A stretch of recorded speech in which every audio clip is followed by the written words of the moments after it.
Amis aficionados, bonjour, bonsoir, bienvenue dans cette nouvelle et presque dernière émission de Noir et Blanc de l'année, émission Noir et Blanc en plateau, puisque dès la semaine prochaine, on rattaquera avec la rétrospective en 7 actes de la saison 2012. Mais avant ça, l'émission d'aujourd'hui avec Jérôme Dumas, bon anniversaire, vous avez fêté vos 40 ans dimanche dernier. Oui, vous les faites toujours pas, bravo et merci d'être là. Vous êtes entouré d'une fine équipe, Jacques Estevan à vos côtés, qui peut-être, il va nous l'annoncer sur le plateau, va continuer sa carrière en piste en tourneur la saison prochaine.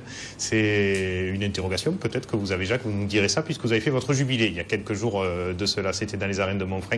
On va bien sûr y revenir. Joris Alvarez, vous êtes la présidente de course, vous nous avez fait l'amabilité de venir commenter une course avec Jacques il y a quelques temps, mais surtout vous avez pataté pour la deuxième fois. Vous êtes un petit peu le Luc Mézi de la patate d'or, on peut dire ça, et surtout dans le rasé, Jérôme, c'est ça, belle efficacité. L'efficacité, voilà. L'efficacité privée. Donc on reviendra sur votre deuxième et dernière victoire, parce qu'apparemment vous êtes disqualifié maintenant pour les prochaines années, pour les 30 prochaines années. Et puis bien sûr, Jackie, Gérard, merci d'être là tous les deux dans cette émission où on va voir beaucoup de choses finalement, même si on est en fin de saison. Le sommaire, c'est parti. On va revenir sur le salon des Santoniens. C'est pas parce qu'on a des anciens raseteurs sur le plateau qu'on en parle, mais c'est parce que c'est bientôt Noël. Le trophée Pescalune, il n'y a pas eu de finale, mais il y a eu une remise de prix, c'était le week-end dernier. Kissac pour une journée de solidarité au travers de la bouvine et un chien d'aveugle offert. Gala de Lunel, c'était le week-end dernier. Jonquière Saint-Vincent avec des bons et des Laurents, ça a forcément sauté. Le jubilé, les derniers tours de piste de Jacques Estevan et puis la patate d'or 2012. Et puis une petite séquence de patates d'or d'anthologie si on a le temps dans cette fin d'émission aussi, parce que les gens se souviennent des grandes années, 2007 par exemple, Jérôme, c'était surtout les dernières arènes, les dernières courses dans les arènes de Saint-Martin de l'époque. Jackie, avant de parler de tout ça, on va parler quand même de quelque chose qui a animé un petit peu les réseaux sociaux de Course Camarguaise ces derniers jours. C'était l'intervention du préfet du Gard qui disait qu'il était contre ou qu'il voulait réglementer et limiter, voire réduire ou supprimer les fêtes votives dans le département. Des caricatures sont sorties, on peut en regarder une qu'on a volée sur Internet, l'auteur nous en excuse, mais s'il a publié sur Internet, je pense qu'il ne nous en voudra pas de la diffuser aujourd'hui. Petit parallèle avec l'UMP, des fêtes votives de l'UMP, c'est un petit peu ça, trop d'alcool, trop de bagarres et d'argent public dépensé, et pendant ce temps-là, le camp de l'UMP. En fait, on est retourné, Olivier Michel est retourné voir le préfet pas plus tard que vendredi dernier, suite à un petit peu cette levée de bouclier du monde de la Camargue et des gens de la région. Voilà sa réaction après tout ça.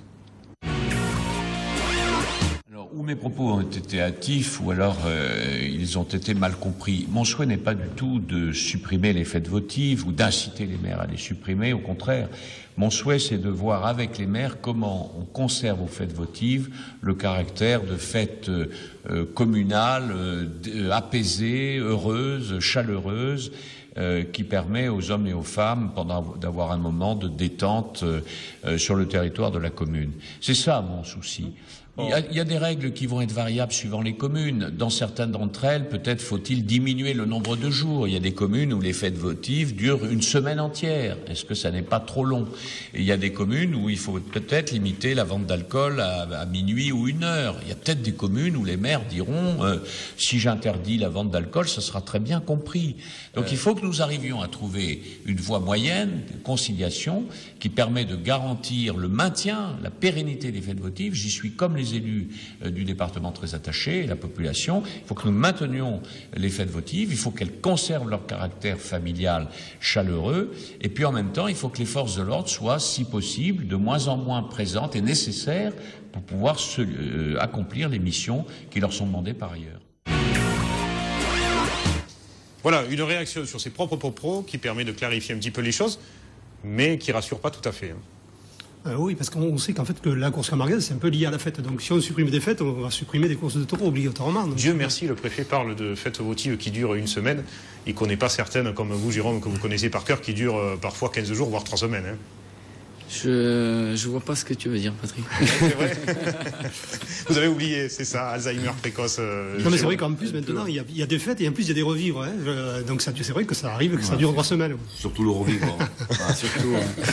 Il y en a qui s'arrêtent pas de faire le revivre. Voilà, on suivra bien sûr ça de très près. C'était d'ailleurs des images qui sont passées dans le JT de TV Sud ces derniers jours. Depuis la semaine dernière, reprenons le fil de l'actualité. C'est bien sûr bientôt les fêtes de fin d'année, bientôt Noël.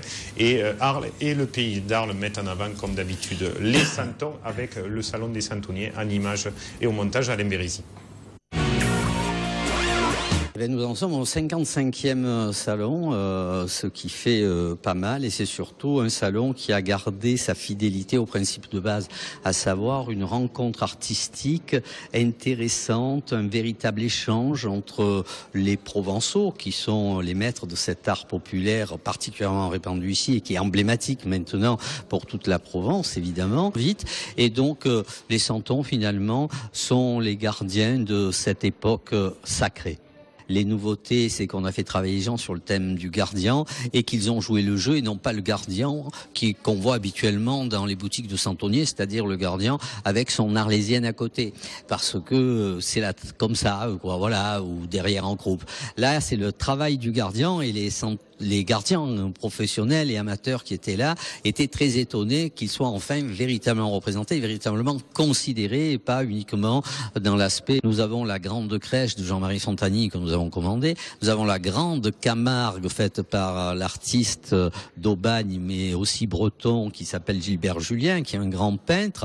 Puis nous avons enfin la grande crèche de Cuba puisque c'est le pays invité. Et là, ce sont des artistes qui sont en résidence et qui pendant un mois travaillent avec leur art, le papier mâché. Et pour voir tout ça au cloître Saint-Trophime d'Arles, qui est situé en plein cœur de ville, qui est un véritable havre de paix au milieu de la ville, eh bien c'est ouvert jusqu'au 20 janvier, tous les jours de 10h à 18h. Voilà donc une exposition jusqu'à la fin janvier sur Arles, mais des expos de Santon ou de crèche, il y en a un petit peu de partout en ce moment. L'actualité, c'était aussi, Jackie, le week-end dernier, la finale du Pescalune, ou en tout cas le Pescalune qui remettait ses prix, puisque la finale a été annulée, on le sait, pour cause d'intempéries. C'était l'occasion pour nous de retrouver Adil Benafitou, qui est malheureusement blessé depuis son accident à Irag durant l'été, mais qui, du fait de l'absence de cette finale et de ses concurrents qui n'ont pas marqué de points, se retrouve à gagner ce trophée. On le voit là, c'est le 5e. Alors j'espère que Adil Benafitou a une grande maison, parce que si c'est le 5e de la même carrure, ça doit prendre de la place dans le salon. En tout cas, bravo à lui. Benjamin Villard termine second de cette compétition, et c'est Radouane Eric, le 3e. Benjamin Villard qu'on a vu très en forme à votre anniversaire, Jérôme Dumas, soit dit en passant. Et puis Radouane Eric, bravo à lui, de gaucher dans les 3 premiers. C'est un peu le symbole de cette saison. Et puis logiquement, on l'avait déjà annoncé il y a quelques temps dans Noir et Blanc, c'est bien sûr la Manade Reno avec le quart d'heure exceptionnel de Ratis, son premier à ce niveau-là, aux As et dans une telle piste, qui remporte logiquement ce trophée Pescalune sur sa prestation de cette saison. Donc l'occasion de les retrouver tous les deux en interview, que ce soit Adil Benafitou ou Frédéric Reynaud. Honnêtement, je suis très content, surtout que ça fait le 5e Pescalune, donc et là, de le gagner, mais bon, j'ai eu beaucoup de chance parce qu'il y a eu la pluie, ça a été annulé. Et bon, comme j'ai eu mon grave accident à Irag, et j'ai pas pu raseter, donc j'aurais pas pu défendre ce titre. Donc pour moi, ça m'a arrangé, mais bon, pour les aficionados, pas trop. Ça aurait été une belle course. Mais honnêtement, ça me fait plaisir, surtout que c'est un joli trophée. Et en plus, c'est toujours... Comme je dis toujours, c'est toujours un joli trophée et surtout que quand on le gagne à domicile. Donc je suis très content. La course de Lunel de Ratis, c'est la course qu'il a fait exploser, la course qu'il a révélée complètement, je vais dire, qu'il a confirmé, je vais dire, voilà. Parce que c'est un taureau qui a fait une très bonne saison. Mais la course de Lunel, c'était la première qu'il faisait aux As. En plus, Lunel, qui est une piste très difficile pour un taureau, il a répondu présent et il nous a fait très très très plaisir ce jour-là. La saison, il a fait début de saison à l'avenir, comme on lui avait promis, parce qu'il a que 7 ans le taureau. Donc certaines personnes nous ont dit pourquoi vous ne le mettez pas aux As. Il ne faut pas vouloir courir avant de savoir marcher. Le taureau a que 7 ans, on l'a gardé à l'avenir tout le début de saison. On a fait le test aux As pour Pentecôte ici où ça a très bien marché. Il a fait encore 2 courses avec la Royale à Beaucaire et à Saint-Gilles-des-Morgues. Puis après, il est allé aux As encore à Moriès où il a gagné le trophée des Olives Vertes. Et puis il a fait Nîmes où je pense quand même qu'il a confirmé que les gens ont compris que le taureau, on pouvait compter dessus pour l'an prochain. La course du 4 novembre a été annulée et le taureau était dans le camion. C'est au rond-point de Saint-Laurent que Pierre Cuy nous a téléphoné que la course n'y était pas. Nous a fait demi-tour. D'ailleurs, j'étais avec mes 2 filles dans le camion. Et nous étions prêts à l'amener le 11 novembre si la course avait été renvoyée. Ce qui a été dit, le contraire a été dit. D'ailleurs, à l'émission dernière de M. Mallet, nous n'avons pas refusé le taureau à Lunel. La course a été annulée, mais le taureau était prêt à venir. Voilà, je voulais préciser ça. Ce n'est pas, Frédéric, la première fois qu'on dira des bêtises dans Noir et Blanc. Qui plus est, c'est des informations qui nous avaient été soufflées, Jackie. J'étais pas le seul témoin de ce jour-là, Ouais. Gérard, par un manadier qui nous avait dit ce jour-là, Caillan. les 2 taureaux vedettes n'étaient pas libres, ou en tout cas les manadiers ne voulaient pas le mener. On avait cru que c'était exact, donc c'est pour ça qu'on a passé ce rectificatif, parce que ça me semblait important de le faire, Jackie. Oui, non, c'est bien qu'il ait rectifié, mais en fait, après, c'est facile de rectifier quand on sait qu'on ne va pas le mener le taureau. Mais bon, voilà, enfin, moi, il me semblait que ça faisait un peu tard pour ce taureau, même s'il ne court pas, s'il ne participe pas au trophée Pescalune, c'était que mieux pour lui. Je pense qu'il va avoir une saison difficile, il va rentrer au trophée des As d'emblée, dès la première course, et j'espère qu'il sera aussi brillant que ce qu'il a été cette saison. Surtout qu'on a vu que ces 3 dernières sorties, il avait quand même été beaucoup rasoté à la finale des As à Moriès. Surtout Moriès, je pense que le taureau, il a... Vous y étiez, Jérôme, vous, ce jour-là? Oui, ouais. À Moriès, Jérémy, elle avait très bien rasoté, je crois. Ouais, Jérémy Lafare avait bien rasoté. Non, il avait fait une bonne course, mais c'est vrai que les rasoteurs, il avait mis la pression. On a une piste un peu plus petite. Ouais, mais D'ailleurs, en parlant de Jérémy, on embrasse le nouveau couple de la Camargue, Jérémy Lafare et Marie Dateux. Il faut le signifier. Je crois que ça y est. Tu devrais travailler pour Claude. Mais on est en train de travailler à une rubrique au coup de cœur pour l'année prochaine. Voilà. People Camargue, un truc comme ça, tu te trimbales à la chou et tout, tu aimes bien en plus là. Oui, c'est vrai. Ouais, Voilà, c'est en travesti très comme tu agréable, fais d'habitude et c'est bon, voilà, on n'en parle plus. On te croise souvent, c'est vrai, Patrick. Non, bah, l'année prochaine, pour la 400e de Noir et Blanc, pourquoi pas, on retournera là-bas. On avait été très bien reçu, Jackie, la dernière fois. Oui, c'est vrai. On avait d'ailleurs fêté ça jusqu'à très très belle journée. L'an prochain, l'hiver prochain, notez-le, 400e de Noir et Blanc, c'est d'ores et déjà prévu à la Churrascaïa, si bien sûr la fin du monde n'intervient pas en fin d'année prochaine. Gérard, on va parler de toute autre chose, des taureaux un petit peu dans la rue. C'était le week-end du 17 novembre, c'était à Quissac, où la fête du bureau est bien sûr bien présente là-bas aussi, et en tout cas solidaire. C'est sous un temps maussade que Quissac a organisé une journée de solidarité pour l'association des chiens guides d'aveugles. Une belle journée où l'implication des manadiers et les animations musicales venues bénévolement devant une foule importante a su repousser les quelques averses de cette journée. Ouais, malgré le temps, mais bon, tous les bénévoles là, qui sont là ne se sont pas découragés. On peut voir qu'il y a du monde là à midi. Donc moi je tenais à remercier le club Taurin, le Galia Club Quissacois, le comité Fête de Vielle, le Calimero, ainsi que nous, le comité Fête de Quissac, pour avoir organisé cette journée parce que bon, ça a donné un peu de travail, mais tout le monde déjà a répondu présent au niveau des jeunes, au niveau des malades qui sont venus aussi bénévolement, la Peña, tout le monde.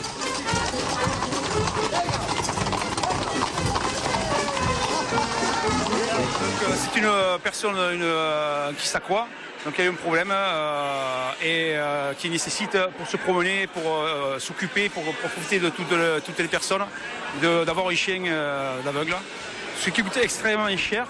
Donc tous les comités de Quissac ont eu une élan de solidarité, nous associer pour amener tout ce qu'on pouvait au niveau économique, enfin tout ce qu'on pouvait pour aider cette association de chiens de guide aveugles. Thierry Dufesse, qui est aveugle, qui a eu chien guide, fait partie du club Taurin depuis X années. C'est un membre très actif.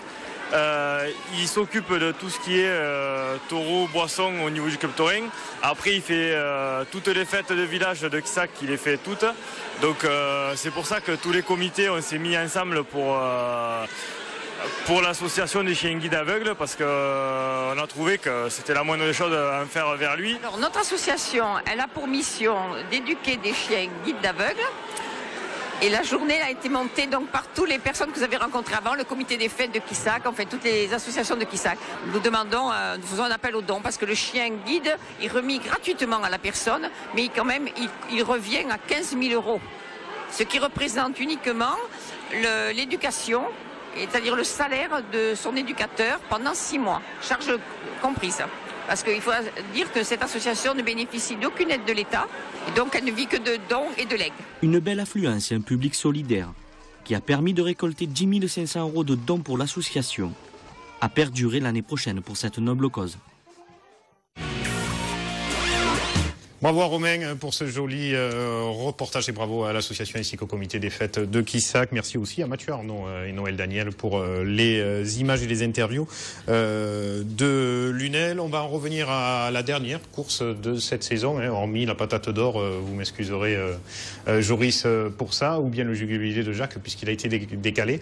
Gérard, c'était la course de Jonquière Saint-Vincent, les bons avec les taureaux de la Manade de Cuillé, vous y étiez. Voilà. Une très bonne course et une entrée alors que ils ont été obligés de mettre une remorque d'or pour faire monter du monde. Franchement, on a vu des taureaux magnifiques.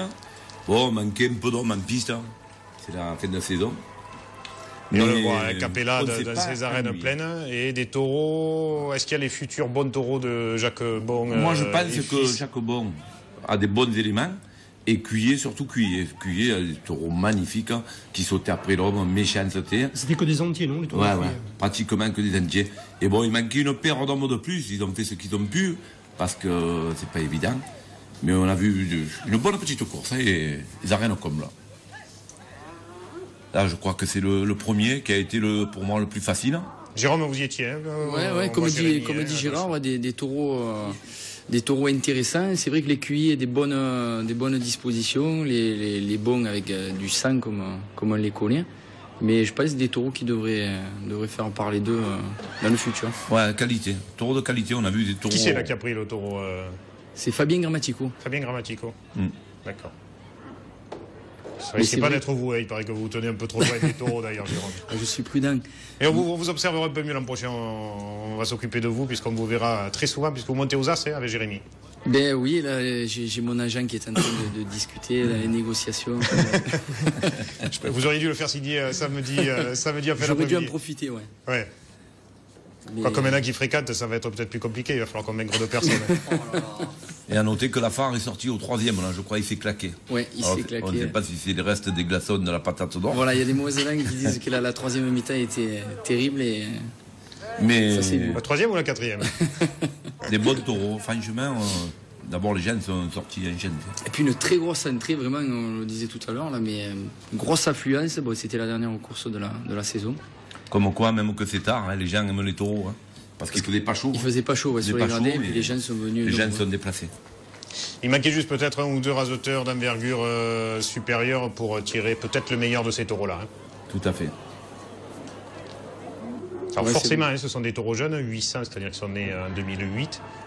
Qui ont 85 ans, ils avaient 85 ans et qui n'ont pas encore de nom. Hein. C'est pour ça que vous ne voyez que des numéros au manadier les mois à venir ou les années à venir, s'ils vont les garder et s'ils vont les castrer, parce qu'il y en a quelques-uns, à mon avis, qui passeront au bistournage, auront à ce moment-là un nom. Mais c'est vrai qu'après peut-être un peu trop rasoté, ça aurait été néfaste au taureau. Donc je pense que comme ça s'est passé, enfin, je sais pas ce qu'en pense. Il domine un peu. Ouais, voilà, c'était bien. Les taureaux ont dominé. Trop, il se vide de suite. Les taureaux ont dominé les hommes, mais bon, ça a rendu quand même. On a vu une paire d'actions pas mal. Et c'était bien. Il fallait pas plus, quoi. Moi, je pense aussi, ouais. Et à noter Fabien Grammatico, hein, l'ancien qui a encore radoté, hein, qui a mené la course. Hein. Enfin, l'ancien, vous avez Jacques Estevan et Jérôme Dumas face à vous, quand même. Beaucoup moins anciens qu'eux. Hein. On est jeunes dans l'esprit. On est jeunes dans la tête, on va dire. Ouais, à droite, il y a eu David Mon qui a bien tiré devant, et à gauche, David Mon qui doit être le Niro Corman des courses cette année. Je crois qu'il a fait plus de 100 courses. Ouais, je crois que l'année dernière, il en avait 120 à son compteur, mais enfin, aux alentours, donc c'est ce qui est énorme. Hein. Il fait son chemin doucement. Bon, c'est vrai, mais c'est quelqu'un qui radette proprement et qui radette. Hein. Il fait pas de bruit le moineau, mais il avance. Mais il y a un moment on ne sait pas l'âge qu'il a, il faut le mener au vétérinaire. J'arrive pas à y donner l'âge, moi. Ça, c'est depuis qu'il est entraîné à Port-Saint-Louis, tu vois, l'air de la mer. L'air de la mer ou le gasoil des raffineries? Les deux mélangés, ça fait un mélange. Peut-être qu'il ira pas loin, mais au moins. Allez, revenons à la course. Fin d'après-midi dans ces arènes de Jonquière, un taureau de Jacobon avec un bout d'ébène noir, magnifique taureau. Et forcément, ça a sauté. Ah ouais, de manière, on le sait. Hein. Actuellement, Ricard, Bon, Cuillet, Laurent, hein, c'est taureau agréable quoi, à voir, que beaucoup de faim. Après, à Jonquière, ils en jouent aussi, vu que c'est un peu bas et tout. Il faut à chaque fois un peu des affiches avec ce genre de taureau, c'est bien, c'est pour ça que c'était plein. Hein. Après, Vous devriez refaire une patate d'or à Jonquière, Jérôme. Vous verriez peut-être revenir, parce que moi, les nouvelles arènes de Saint-Martin, il faut être un athlète comme Joris Alvarez pour pouvoir. Ouais. Mais encore, on va baisser les. C'est un petit scoop, là. On vient d'avoir l'aval de la municipalité, on va baisser les barrières. D'accord. De 10 cm, donc je pense que. Pour l'ensemble de la saison? Ouais. Rien que pour la patate d'or, parce que. Non, mais c'est vrai que comparé aux anciennes arènes, avant nous les raseteurs, on se régalait d'aller dans les anciennes arènes, et maintenant depuis qu'ils les ont refaites, c'est compliqué pour s'accrocher. C'est quand même des. Et oui, parce qu'on dirait en fait que c'est une grande arène, mais je crois que la superficie de la piste c'est la même que les anciennes. Voilà. Mais avec une hauteur de barrière. Comme à Vauvert d'ailleurs, où elles sont un peu hautes. Les angles, le mur est loin pour s'accrocher à certains endroits. Ça crée moins de spectacle. Ça crée moins de spectacle quand les barrières sont plus hautes, c'est plus difficile. On est obligé de se dégager un peu plus du taureau pour sauter. Ouais. Allez, la patate d'or, vous la voulez, mais pas tout de suite. Ce sera tout de suite après cette page de publicité.